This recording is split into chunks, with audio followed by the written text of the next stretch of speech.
Hello everybody, it's Henry the Weeder Man. So what am I working on? Well, I'm working on a Stihl KM 91 power end. And the problem with the power end is, and you know this, the shaft end, this plastic bushing, fails. Why? Well, here's my theory. And this is in there. This has a lot of play. And moves around a lot. And so when you're weed eating and you have a downward pressure on it, that collar is pushing on the inside of this plastic bushing and it melts it. It eats it up. I don't care what kind of lubricant you put on it. It gets hot and after a while it just eats it up. In fact, it eats it up so bad that I've seen it. You can see it on the shaft. It wrapped around this one. I did a video on where I had to use a heat gun and get it out. It actually ruined this collar. It wrapped around it so bad it just made it shot. So that's a shot rod. I have 3 of them here, and you're gonna see this weird looking one here. This is what I'm gonna call Henry the Weeder Man mod. I wanted to figure out a way to maybe reduce the wear and tear on this and get a better performance out of it and at a decent cost. And I think I figured it out. So I like to re-engineer things. I like to look at how things are made. I'm not an engineer, and then I like to fix it. So my landscaper guy brought me a bunch of these bump heads, and atypical, every one of these had been destroyed or eaten up. So this is what it looks like normally. This is my mod, and I'm going to go through that. This is a shaft that got all kinds of plastic wrapped around it and ruined the bushing. I have another one, and I'll show you how in this video real quick to take it off. I bought these online cheap so I can modify them. They seem pretty good. I looked at OEM, which are about $7 at the dealer. I pulled it out. Pretty much looked the same. I didn't take one and buy it, but you can buy a 3-pack for the price of one. And actually this was a 4-pack for the price of one. I get it, they're made in China, you don't like it, blah, blah, blah, I got it. But for my experiment, I'd rather ruin a $2 one than a $6 one. Right? Now, also on the inside of the shaft, you have this plastic guide that runs all the way down on the inside of the shaft. I have an old one here, so it goes inside there. I thought at first I was going to have to modify this to get my modification with the bearing on it in, but I was wrong. I didn't have to. So I'm going to go over all that and tell you what I did. So let's so that's this, and then I'll show you the bearing I bought online. Let me show you that real quick. So I bought a pack of 6, I believe, of course made in China, and then I'll show you what I did to modify it to get it to go on the shaft. I got it to where it fits in the tube really well, fits in there really well, but the new bearing, if you don't modify it, won't go on the shaft, so you can't get it on there. After my modification, and I'll tell you how I did it, I don't have machine tools and all that fancy stuff, it slides right on. Now my first creative one is a little bit sloppy on the shaft, but it ain't gonna matter. See how it moves around a little bit? My second one, after I learned a little bit, is a lot snugger, but the problem is this spline right here, this spline sticks up a little bit above the shaft, and it's meant to do that, to grab that collar. So I had to make it so it slid on the shaft and it slid up over that spline, and I'll show you that when I go do the mod on this other one. So I'm going to kind of go over step by step what I did. So first, you got to come over here and you got to take this collar and you got to knock it off. So what I do is I put it in my vise lightly, and this is a hard end on it. I got my nylon hammer and I got a regular hammer. Let me put this in the stand real quick. Just bear with me. Got to bear with me, and this might be a long video, but I'm gonna show you what I'm doing. So first thing you gotta do is take the collar off. So I lightly put it on my vise and hammer it down, and it's starting to move. And you're gonna knock that collar off without hurting it. Remember, it's aluminum. Whoops, sorry. I want to get something a little bit. It's aluminum, so you can easily damage if you're not careful. It don't take a whole lot, so I just lightly put it in my vise. Sorry. Don't clamp down on the shaft because you're going to drive it through.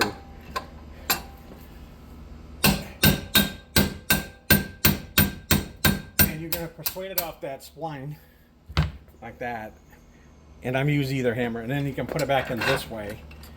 You can do it sideways too once you get it started. And there's stuff on the shaft. I didn't clean it. It's just, this is just demo. I want to give you an idea.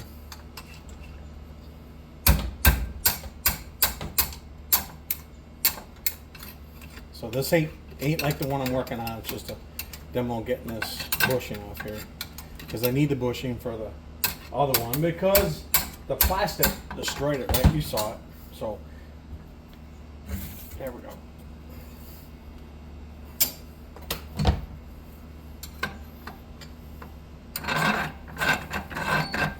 And it's trial error. You'll get it. Just be careful with it because you don't want to ruin it. It don't take much once you get it off this line. There. Now, I got that bushing off. So, I have the bushing for the other shaft. This is for a drive-in, again, universal. Okay, now I'm going to take you back out of this. So, that's taking the bushing off the shaft. Let's go back over here. Alright, so you got that off. See? That'll go right on there, and that'll be for that one. Because I'm going to show you. Alright, this is my finished product. So what I did is I took a collar, I put it in my vise. Bear with me. I'm trying to find out the easiest way to do this and show you what I did. Take a marker and right here is thinnest. You can see it with the light. You can see it with your marker. And you want to cut on that line, and you just want to be about 1/4 inch off the actual plastic, right? And this is going to be a collar I'm going to use. I'm actually going to cut this. Again, you're going to put it in the vise. You're going to hold it as best you can, right? So you don't break it. Pretty durable. Use a good sharp blade. I'm using a hacksaw. Hold one end. However you want to use it. You can use a probably a grinder, I guess. Stuff's pretty tough. So I got a good sharp blade. I want to come down on it. I want to be right off that. You'll see it. That's the piece that the bearing's going to ride up against. That's the piece that cushions it. And it's got the strength of this tube. There we go. I could have gone a little bit more. I'll take a little bit more off. I didn't want to hurt it. It's a guessing game.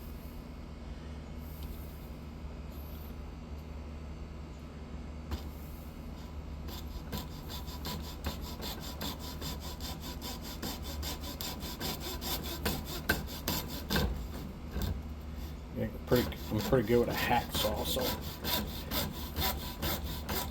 got a fairly good cut, and I'll take a file and I'll clean it up a little bit.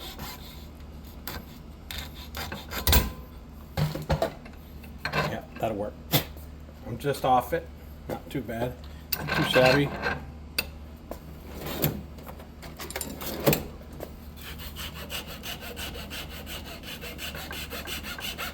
Just trying to make it a little more even. My first time, I hit it right, so I was guessing. I wasn't sure if I was going to have to modify the tube, if I took too much of this off. But if you stay about 1/4 inch off it, give yourself a little edge on it.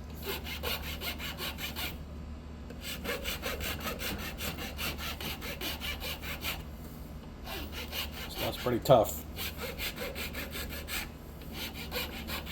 That just gives the bearing something to sit on. And that gives you a little tension on that shaft, keeps it pushed in there a little better. Just clean off any of the rough edges just to make it look nice.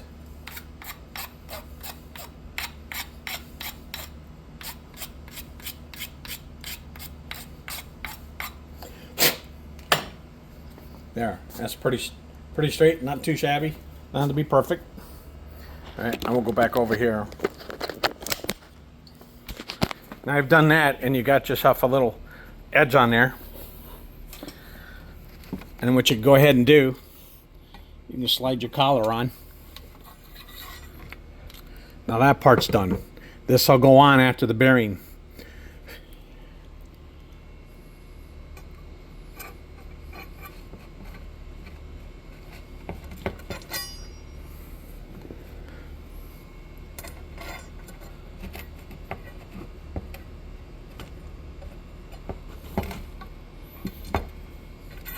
It'll slide on after. Now I'll slide the bearing on. Now let's talk about the bearing. Where'd I get them? I measured the tube, and I measured the shaft.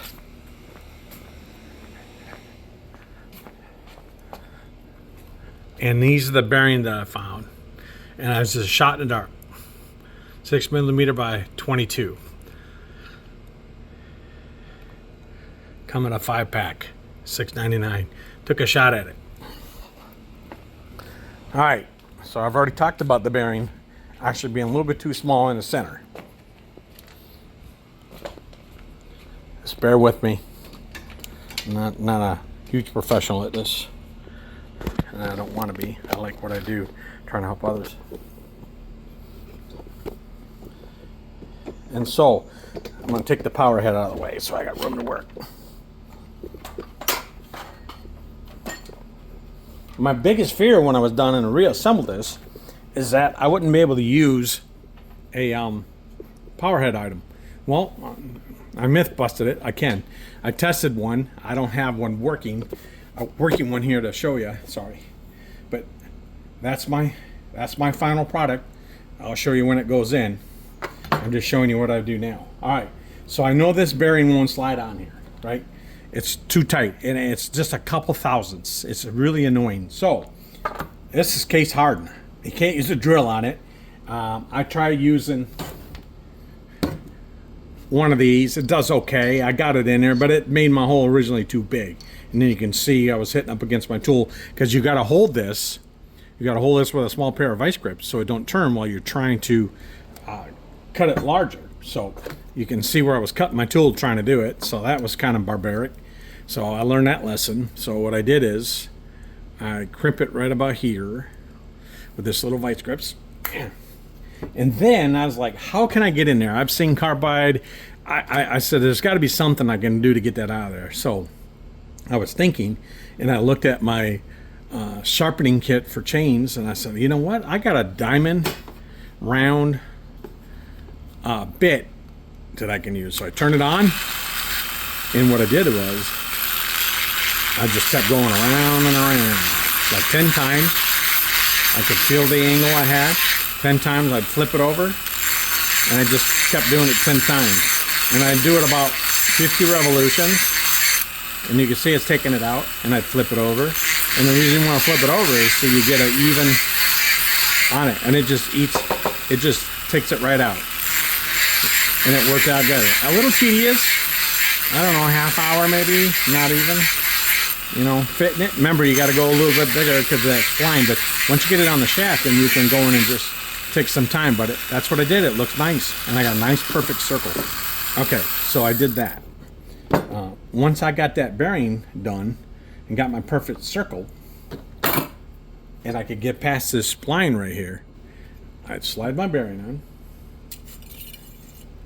Got to get a little bit past the spline, and there. And it's going to sit in this, and then it'll push up against this collar and sit in there nice and give it a nice straight turn. Then you take your collar.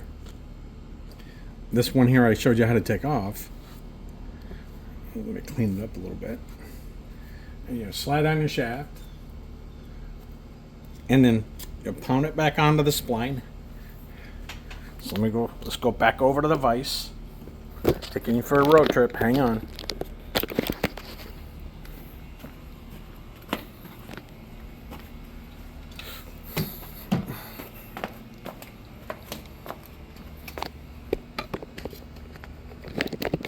Don't want to turn it off while I've done all this recording already. Take it back over to your vise.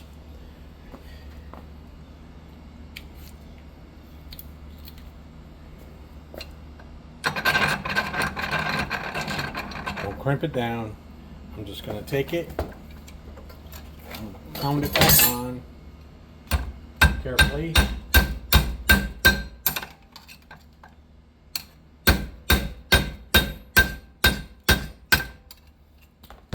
Carefully. If you ding it up a little bit, no big deal. You can fix it.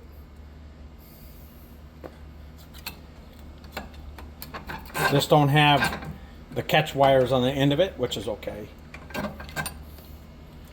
A lot of them break them off. I just think wear and tear. They're just help guide that in there better. But this one's got broken off. You're not going to hurt it. Pound it back on till the spline is about in the mid. And that's about where it goes, almost there.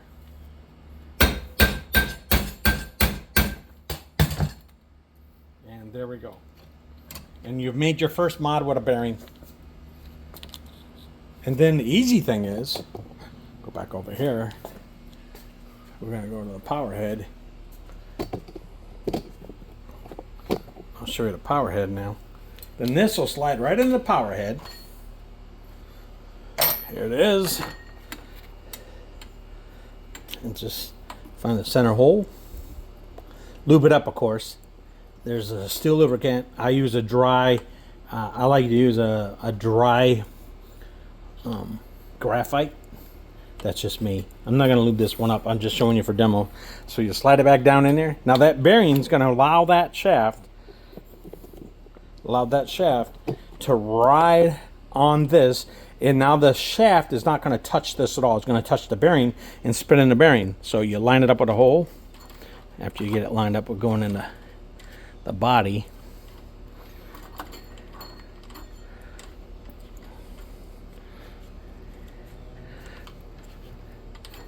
Let me use my other one. This shaft's got a little, I got to clean up the end of that.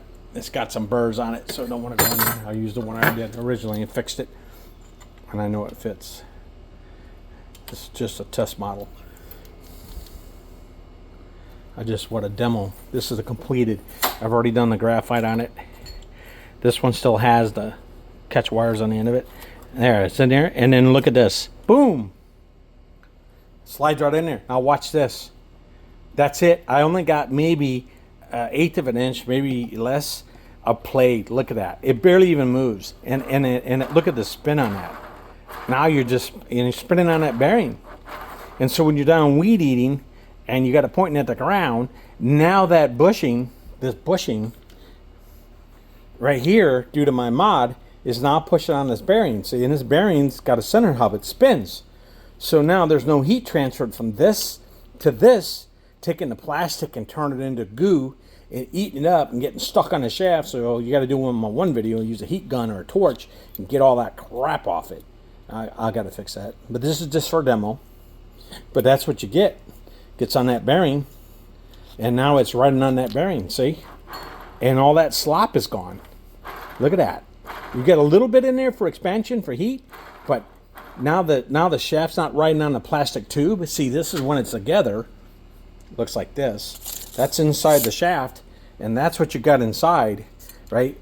And this thing, when you go to weed eater, pushes down, and all the gravity's pushing on this coupling, this cap, and eats it up. This thing just metal against plastic, eats it all up, right? And then it gets hot, then this melts, this shielding melts, this guide, it melts. But now it's center line. It's centered with the clutch down here where it goes in, and now I got it centered up here with a bearing that fits in the tube, solid, and then a little bit of slop around it so it's not binding it, and then it's pushing against this, and I barely got any movement. I mean, it's minute. Look at that. That's it. Minute.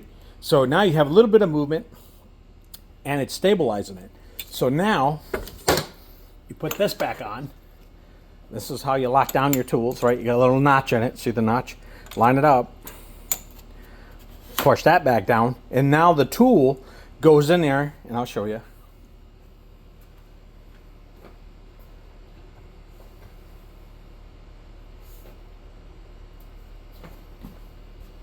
I've already tested my theory. I don't have a working tube. Now your power head goes on. Your attachment goes on, and now you're gonna lock it down. And now you got a complete assembly, nice and tight, nothing's flying around, eating everything up and destroying your equipment. So I think I've solved that dilemma. I really do. I won't know until I get this one in the field. I got it marked. I've already told the owner of it. I want to use it. I want to test it. I keep records. I want to know when it fails.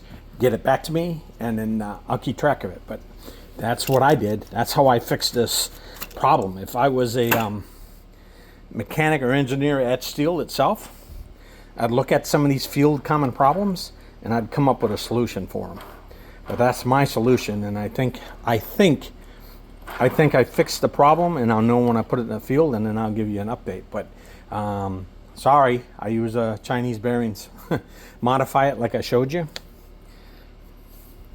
Just hold it. I ream it out. Take time to do it. It slides on the shaft. I put that collar back on it, and I'll outfit this one with a bearing. I'll modify. This one's ready. I'll take that apart, and I'll outfit that one a bearing. And that's how I do it in a nutshell. This shaft looks bad. I'd had to do some repair on it, but it looks like it's worn out. But I'll look them over. I just got some test things I wanted to show you and do this video of how I come up with an idea to fix that for a Stihl KM 91R. And other KM models, it'll work the same design. So I think that's cool. All right, that's Henry Weeder Man out, and that's what I've done for my last couple days, figuring out how to solve this problem, this dilemma, melting down this whole thing. And once I put it in the field, I'll let you all know how it worked out. Okay, I'll give a follow-up on it. All right, Henry Weeder Man out. Have a good night.